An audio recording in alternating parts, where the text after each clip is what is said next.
बोलिए संत सम्राट सतगुरु कबीर देव की जय हो। सदगुरु गरीब साहेब की जय हो। संत श्री कृष्ण साहेब की जय हो। संसार के महापुरुषों की जय हो।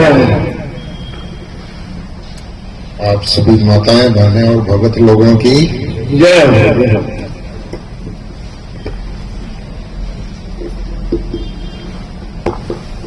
आज बहुत ही सुंदर मौका है। आज ये श्रीमती एवं श्री प्रकाश जी ने एक दिवसीय सत्संग का आयोजन किया गया है। अपनी पुत्री को रोजगार मिलने के उपलक्ष्य में, या कुछ भी समझ लीजिए, कोई भी बहाना बना के और सत्संग जरूर करना चाहिए। सत्संग ये जो जीवन जीने का तरीका है, इसका कोई मंत्रालय नहीं है, न भारत सरकार के पास है न राज्य सरकार के पास है। ये जो मंत्रालय है, ये जो चलता फिरता यूनिवर्सिटी है, ये तो पार्टी संतों के पास ही है, वही बताते हैं इसका रास्ता। इसलिए बड़ा दुर्लभ है सत्संग का मिलना, और पार्टी संतों का सत्संग मिलना तो इस दुनिया में बहुत ज्यादा दुर्लभ है। इसलिए जहां भी आप लोगों को सत्संग की कहीं सूचना मिल जाए तो समय निकालकर जरूर जाना चाहिए। आज ये सत्संग का जो सुंदर प्रोग्राम किया है, इसके लिए श्रीमती एवं श्री प्रकाश जी, बच्ची नेहा, इनके परिवारजन, रिश्तेदार, इष्ट मित्र, आप सभी लोगों को संतों की तरफ से खूब खूब प्रेम, अनंत साधुवाद और बच्ची को खूब खूब आशीर्वाद। अब तक आप विभिन्न संतों एवं भक्तों के माध्यम से, भजनों के माध्यम से और प्रवचन के माध्यम से अपने जीवन कल्याण के वचन श्रवण कर रहे थे।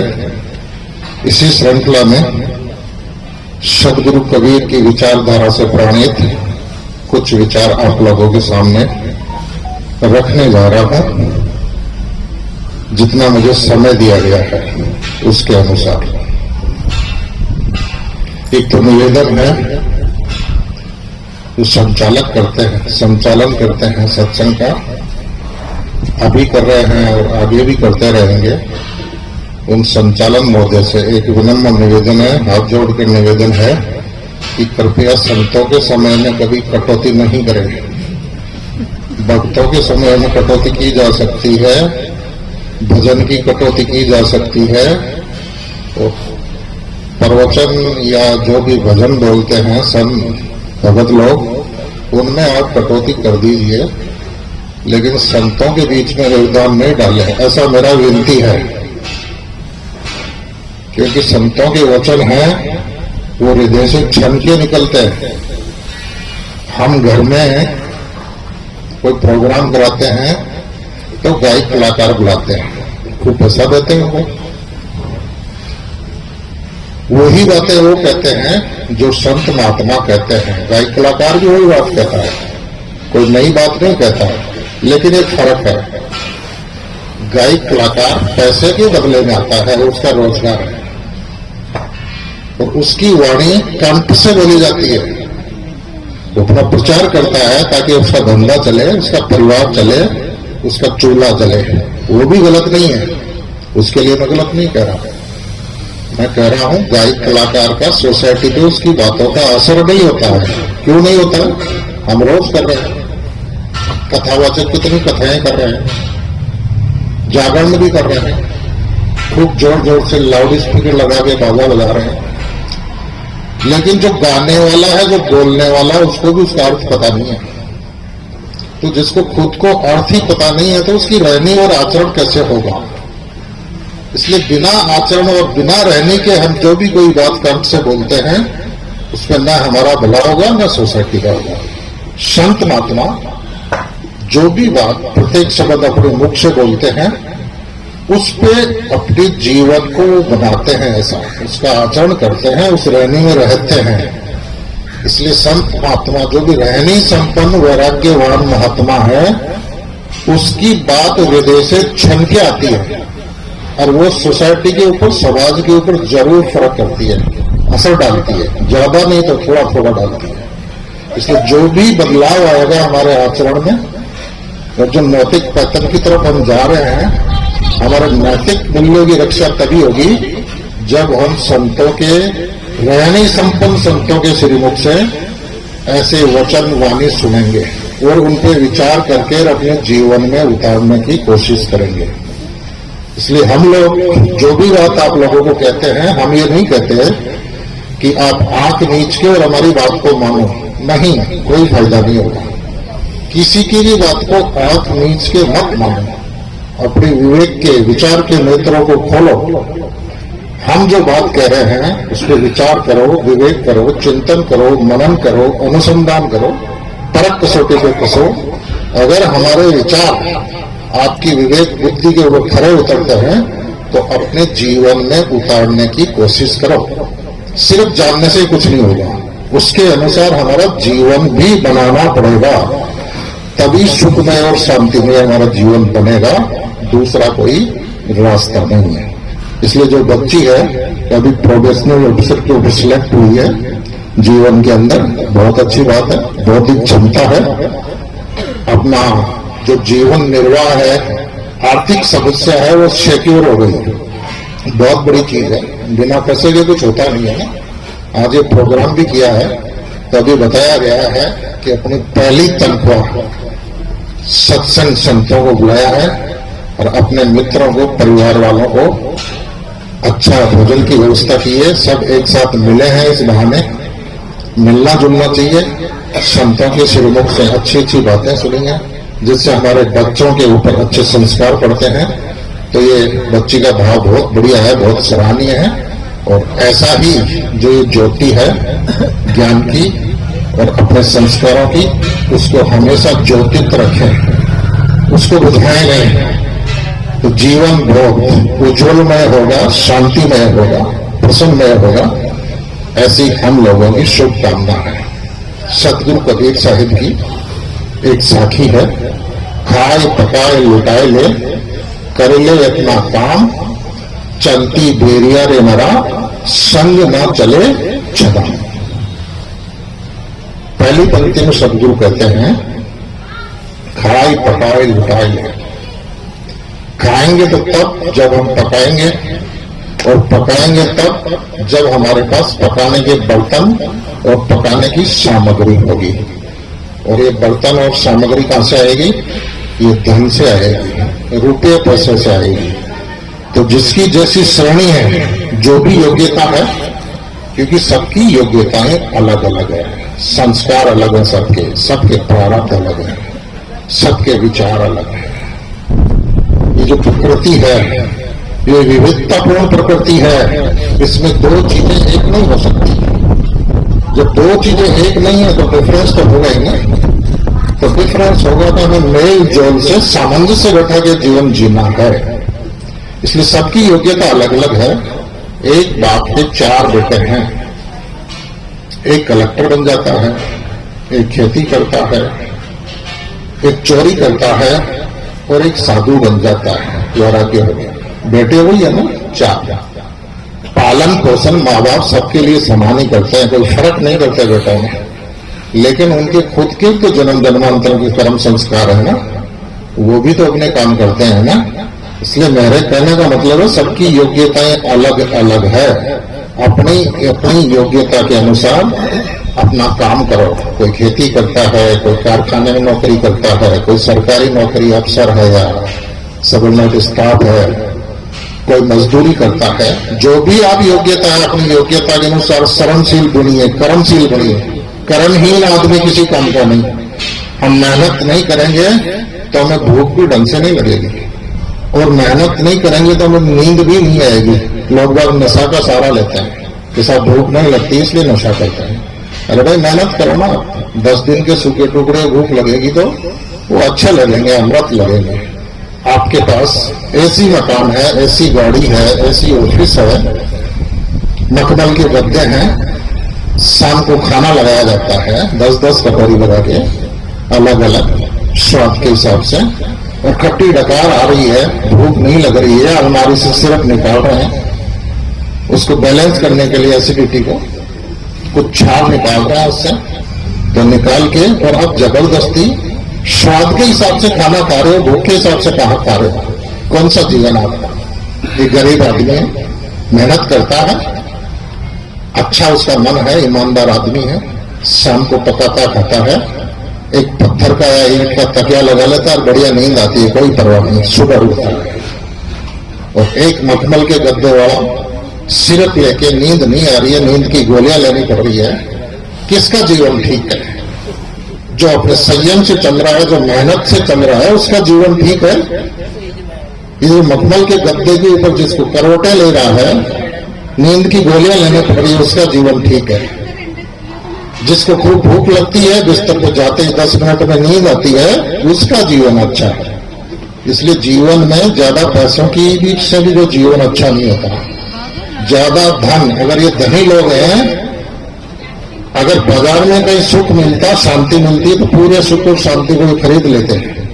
आप किसी दुकान पे जाइए, उसको बोलिए भैया मुझे 100 रुपए का सुख दे दीजिए, वो कहेगा ये सुख मेरे पास नहीं मिलेगा। पास वाले दुकान पे पूछ लो, पास वाला भी यही बोलेगा, भैया हम सुख नहीं बेचते, हम चीनी बेचते हैं, चाय पत्ती बेचते हैं, बिस्किट बेचते हैं, और भी जो चीजें हैं, ग्रोसरी की वो चीजें बेचते हैं, वो आपको लेना है तो ले लो, ये सुख शांति हमारे पास नहीं मिलती।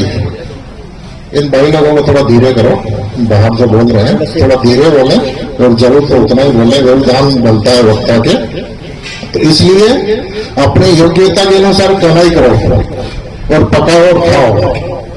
क्या खाना है? गलत खान पान नहीं करना है। मांस, मछली, अंडा, ये जो अखाद्य पदार्थ हैं, इनको नहीं खाना है। और जो अपेय पदार्थ हैं, शराब है, गुटखा है, भांग है, इनका बिल्कुल ही तिलांजलि देनी है, इनका उपयोग नहीं करना है। ये मानव का भोजन नहीं है। शुद्ध सात्विक भोजन अच्छा पकाओ और खाओ, ज्यादा मिर्च मसाले नहीं, तेल नहीं। और माताएं बहनें जो पकाती है खाना, वो अंगूठी पहनती है, तो अंगूठी नहीं पहने तो ठीक है, क्योंकि अंगुलियां प्रकृति ने दिए बहुत बढ़िया है। आप अंगूठियां पहनती है तो गर्मी के अंदर उनके नीचे मैल जम जाता है, वो चमड़ी थोड़ी कमजोर पड़ जाती है, और उसके अंदर कोई गंद भी घुस गई तो वो भी आटा गूंदने में और खाना बनाने में चली जाती है, तो हमारे शरीर को रोगी बना देती है। फिर भी आप लोग पहनते हैं, कोई बात नहीं, पहन लीजिए, लेकिन जब तक आप खाना बनाते हैं तब तक उसको संभाल के किसी अलमारी में या सुरक्षित जगह रख दीजिए। जब खाने की सारी व्यवस्था पूरी होगी उसके बाद पहन लीजिए। नहीं पहने तो ज्यादा ठीक है, फिर भी आप पहन लेते हैं तो कोई बात नहीं, लेकिन साफ सफाई का ध्यान रखो, अच्छा खाना पकाओ। ज्यादा तेल वेल की जरूरत नहीं है, क्योंकि प्रकृति के अंदर जितने भी दालें हैं, जितने भी सब्जियां हैं, जितने भी ये सारी चीजें हैं, उनमें 5% ऑयल नेचुरल होता है प्राकृतिक रूप से। पहले हमारी माताएं बहनें दाल बनाती थी, सीधा ही पानी उबाल के डाल देती थी, कुछ मसाला डाल देती थोड़ा बहुत, तो कितना स्वादिष्ट लगती थी वो दालें। अगर आज क्यों नहीं लगती है?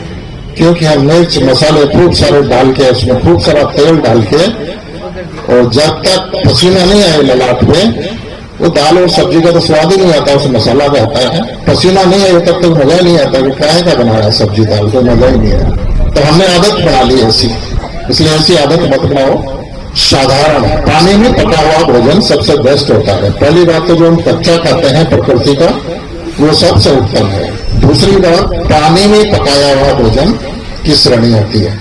और आप जब तेल वगैरह डाल के उसका थोड़ा टेस्टी बनाना चाहते हैं तो कम डालें तेल, गरम मसाला तो बिल्कुल नहीं डालें, थोड़ा बहुत डालें, कम डालें, ऐसा जीवन बनाएं। ये उत्तेजक चीजें हैं, गरम मसाले वगैरह हमारे मन को चंचल करते हैं। इसलिए अपनी श्रेणी के अनुसार कमाई करो, पकाओ, खाओ और खिलाओ। किसी की खाने की मन में मत सोचो, जहां तक हो सके खिलाओ। आपके साथ कोई चीट कर जाए, धोखा कर जाए, कर जाने दो। आप किसी के साथ धोखाधड़ी मत करो।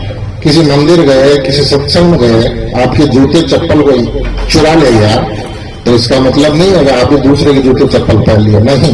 वो बेचारा पता नहीं किस मजबूरी में ले गया, गरीब होगा, जरूरत होगी, आप एफोर्ड कर सकते हैं, कोई बात नहीं, नंगे पांव आ जाइए, पास की दुकान से चप्पल वगैरह खरीदिए। इसलिए कबीर साहब ने कहा है, कबीर आप ठगाइए और ठगे ना कोई, आप ठगाए सुख उपजे और ठगे दुख हो। इसको अभी इतना समय नहीं है कि मैं आप लोगों के सामने इसकी व्याख्या करूं। इस साखी का थोड़ी अटपटी लग सकती है कि ठगाने से सुख कैसे मिलेगा हमारे को, बिल्कुल मिलेगा ठगाने से। दुनिया का पता लगेगा ना हमें, भाई दुनिया ऐसी है, स्वार्थी है। भी साहब भजन में अंतिम पंक्ति में बोल रहे थे ना, ये स्वार्थी है दुनिया, सारे स्वार्थी लोग हैं, सबका अपना अपना स्वार्थ जुड़ा हुआ है। इसलिए हमारे को जब तक वैराग्य नहीं होगा तब तक ज्ञान नहीं लगेगा।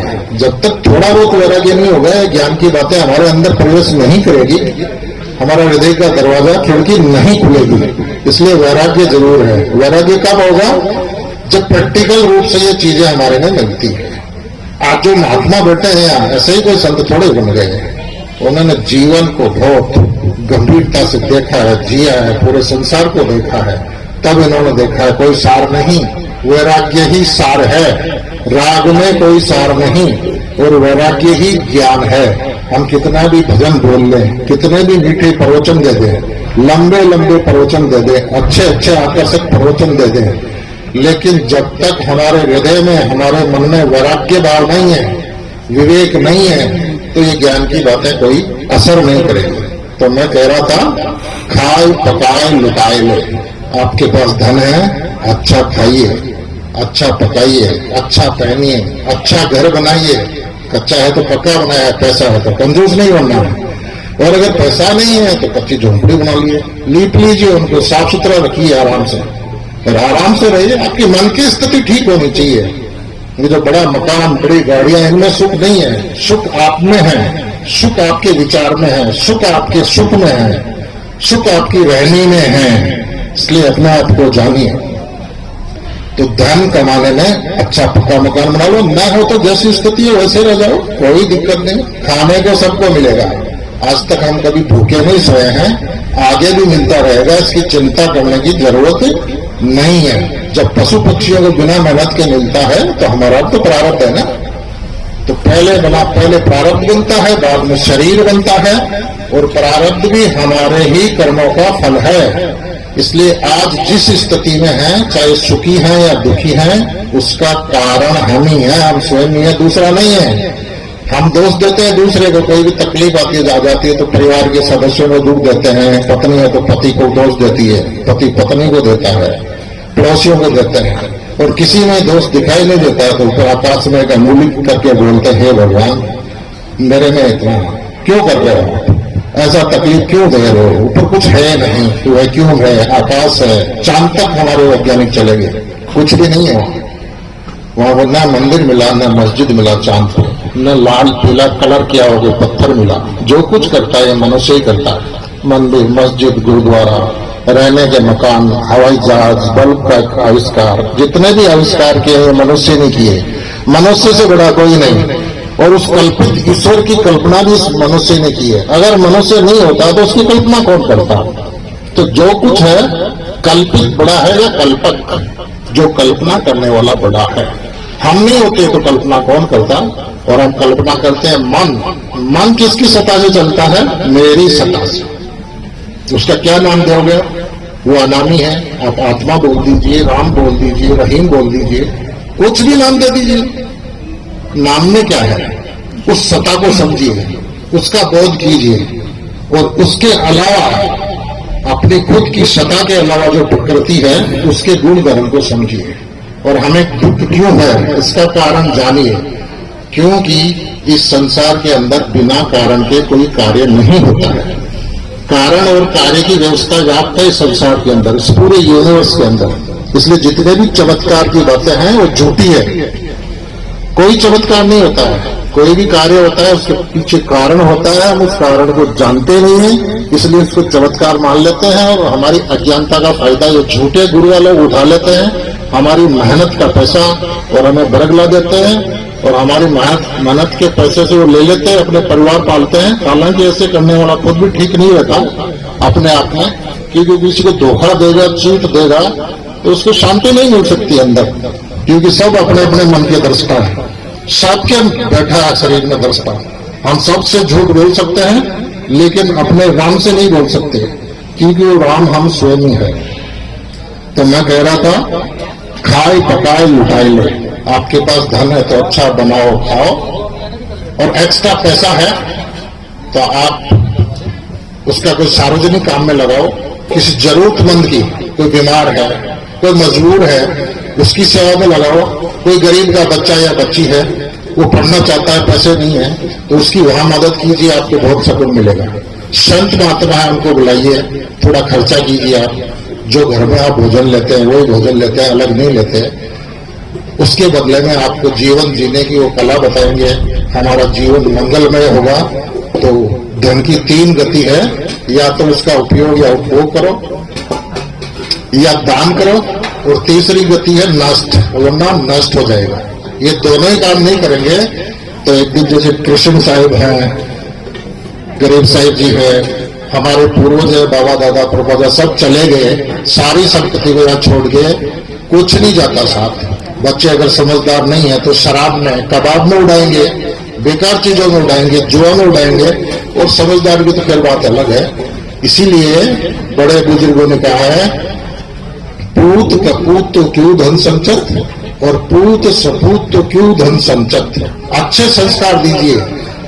अगर बेटे के अंदर संस्कार है, उसके अंदर अच्छे विचार हैं, समझदार है, तो खुद ही कमा लेगा। आप उसको नाकारा क्यों बनाते हो? अच्छे संस्कार दीजिए, अच्छी पढ़ाई कराइए, आपके जितने भी सोर्सेज हो उनके अनुसार अच्छा काबिल बनाने की कोशिश कीजिए। बाकी उसके कर्म संस्कार है, वो जाने, उनका काम जाने। आप अपना कर्तव्य का पालन ईमानदारी से कीजिए, सत्य निष्ठा से कीजिए। आपके पास एक्स्ट्रा बचत नहीं है, पैसा नहीं है, तो कोई बात नहीं है, किसी को सही राय दीजिए। कोई प्रॉब्लम में है तो कंधे के ऊपर हाथ रख दीजिए, थोड़ा सा बोल दीजिए, ना होना चिंता किस बात की। तो जो आदमी समस्या में होता है, आप इतना सा सहारा दे देते हैं, 2 मीठे बोल देते हैं, उसकी बहुत बड़ी समस्या का समाधान हो जाता है। उसको विश्वास हो जाता है मन के अंदर, सेल्फ कॉन्फिडेंस आ जाता है। तो 2 मीठे वचन बोल दीजिए, धन में हो तो कोई बात नहीं। आप उसको अच्छी राय दे दीजिए। जैसे संत महात्माओं के पास क्या है, वो अच्छी राय देते हैं, जीवन जीने की कला बताते हैं, और उसमें खुद जीते हैं।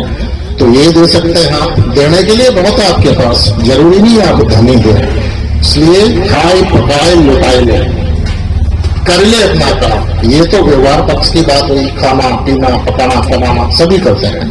थोड़ी सी परमार्थ के ऊपर विचार कर लेता हूँ। खाए पकाए लुटाए ले, कर ले अपना काम। अपना काम करिए, खुद का काम, जो मैं खुद ही कर सकता हूँ, दूसरा नहीं कर सकता। दूसरा हमारे लिए नहाने के लिए पानी गर्म कर देगा, नहाना हमें पड़ेगा, खाना बना देगा, खाना हमें पड़ेगा, बीमारी हो जाए हमें डॉक्टर को दिखा देगा, दवा दिला देगा। लेकिन वो जो पीड़ा है बीमारी की, वो तो हमें झेलनी पड़ेगी, औषधि हमें ही लेनी पड़ती है। इसलिए जो अपना काम है, क्या है अपना काम? अपने आप को जानना, मैं कौन हूँ, हु एम आई, जिसको अंग्रेजी में कहते हैं हु एम आई, मैं कौन हूँ। हम सबको जानते हैं लेकिन खुद को नहीं जानते हैं। दीपक तले अंधेरा। इसलिए अपने आप की सत्ता को, अपने आप को जानिए, पर तत्व को जानिए। पर तत्व की जो आसक्ति है, जिसके कारण से हमको दुख है, जिसके मोह से हमें दुख है, उसके अटैचमेंट को छोड़ दीजिए, त्याग दीजिए। मोह किसी से नहीं करना, प्रेम सबसे कीजिए। मोह अवगुण है और प्रेम गुण है, इसके फर्क को जानिए। एक नया युवक और युवती है, लोग बात कहते हैं प्रेम हो गया, उन्होंने प्रेम विवाह कर लिया। कोई प्रेम नहीं हुआ, उनके आपस के अंदर आकर्षण हो गया, वासना जाग गई। और जहां आकर्षण है, एक दिन जरूर विकर्षण होगा। आप देखते हैं ना, तलाक की घटनाएं क्यों होती है? क्षणिक आकर्षण है, प्रकृति की व्यवस्था है। जहां आकर्षण होगा वहां विकर्षण होगा, पक्की बात है। तो ना रहे बांस और ना बजे बांसुरी। आप मोह कीजिए नहीं। आप किसी से मोह करोगे, राग करोगे तो द्वेष होगा।